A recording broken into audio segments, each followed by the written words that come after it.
दिल्लीतल्या जंतर मंतरवर होणाऱ्या आंदोलनांबद्दल दिल्ली उच्च न्यायालयाने एक महत्त्वाची टिप्पणी केली आहे। राजधानी दिल्लीला आंदोलनांच्या नावाखाली ओलीस ठेवता येणार नाही असं स्पष्ट मत व्यक्त करत न्यायमूर्ती अमित महाजन यांनी आंदोलनं शहराच्या आत किंवा जंतर मंतरवर व्हायलाच नकोत असं निरीक्षण नोंदवलंय। दिल्ली उच्च न्यायालयात नेमकं काय घडलं सविस्तर पाहूयात। दिल्लीतला जंतर मंतर हा परिसर नेहमीच वेगवेगळ्या आंदोलनांमुळे चर्चेत असतो। नुकत्याच झालेल्या कॉकरोच जनता पार्टीच्या आंदोलनादरम्यान हजारो आंदोलक रस्त्यावर उतरलेले पाहायला मिळाले आणि आता हाच विषय थेट दिल्ली उच्च न्यायालयात गेलेला आहे आणि यावर न्यायालयानं काही निरीक्षणं सुद्धा नोंदवलेली आहेत। तुम्ही ते जंतर मंतर मैदान बंदच का करत नाही? माझ्या मते शहरात अशा गोष्टी घडायला नकोत, पण हा सरकारचा निर्णय। विनाकारण शहराला वेठीस का धरलं जावं? आंदोलनांमुळे रस्ते, रुग्णवाहिका आणि सामान्य जनतेच्या दैनंदिन कामकाजावर परिणाम होतो।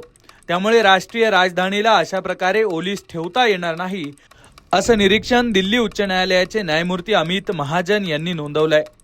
नेमकं प्रकरण काय? दलित ख्रिश्चनांचा अनुसूचित जातींच्या चौकटीत समावेश करावा या मागणीसाठी ऑल इंडिया दलित ख्रिश्चन राईट प्रोटेक्शन कमिटीने 10 ऑगस्टला जंतर मंतरवर शांततापूर्ण आंदोलनाची परवानगी मागितली होती। अवघ्या 75 लोकांच्या 3 तासांच्या या आंदोलनासाठी पोलिसांकडे अर्ज करण्यात आला होता, पण दिल्ली पोलिसांनी परवानगी नाकारली। त्यामुळे या संघटनेनं थेट न्यायालयात धाव घेतली। न्यायालयात झालेल्या सुनावणी दरम्यान अतिरिक्त सॉलिसिटर जनरल चेतन शर्मा यांनी केंद्र सरकारची बाजू मांडली। 15 ऑगस्ट म्हणजे स्वातंत्र्य दिनामुळे संपूर्ण शहरात सुरक्षा व्यवस्था अत्यंत कडक करण्यात आली असून कलम 163 लागू आहे। सुरुवातीला 75 लोकांची परवानगी मागितली जाते, पण नंतर तिथेच 75,000 लोक जमा होतात। त्यामुळे परिस्थिती हाताबाहेर जाते असं अतिरिक्त सॉलिसिटर जनरल चेतन शर्मा यांनी म्हटलंय। यावर न्यायमूर्ती महाजन यांनी स्पष्ट सहमती दर्शवत सांगितलंय की अशा आंदोलनांमुळे सर्वसामान्य जनतेचं काम आणि आरोग्य सेवा प्रभावित होतात। त्याच वेळेला न्यायालयानं जंतर मंतर बद्दल ही निरीक्षणं नोंदवली आहेत। शेवटी न्यायालयानं या प्रकरणात थेट हस्तक्षेप करण्यास नकार दिलाय। कायदा आणि सुव्यवस्थेची जबाबदारी दिल्ली पोलिसांची असल्यानं आंदोलनाला परवानगी द्यायची की नाही हा अंतिम निर्णय पोलीसच घेतील असं स्पष्ट करत न्यायालयानं ही याचिका निकाली काढली आहे।